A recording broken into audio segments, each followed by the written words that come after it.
নমস্কার সবাইকে, কেমন আছেন সবাই?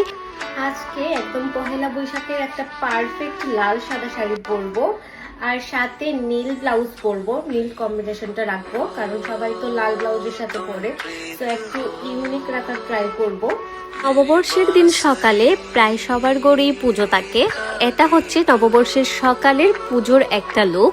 লাল সাদা শাড়ি মানেই তো একটা পুজো ভাইব, এর সাথে একটা বাঙালিয়ানা লুক থাকবে। প্রথমেই আমি ময়শ্চারাইজিং করে মুখটা রেডি করে ফেলেছিলাম মেকআপের জন্য।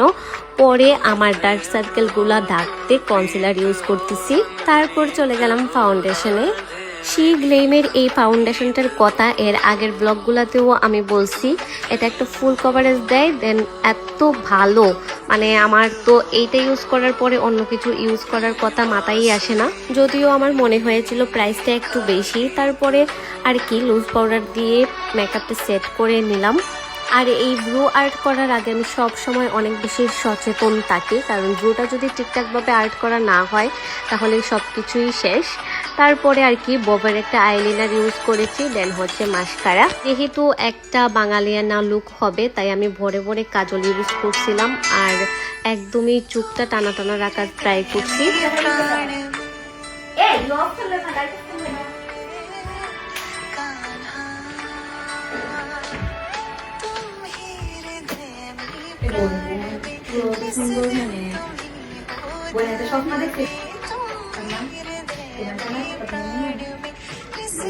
আজকে সব গোল্ড করবো, যেহেতু পুজোর সাজ, তো আমি সব কিছু এখানে গোল্ড ইউজ করার ট্রাই করছি। একদমই হালকা জুয়েলারি যেগুলা হয় আর কি।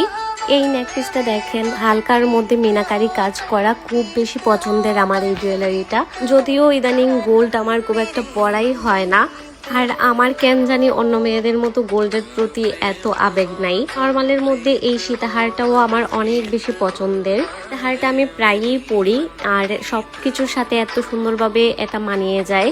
পার্লের যেহেতু হোয়াইট কালার, সো সব কিছুর সাথে খুব সুন্দর লাগে।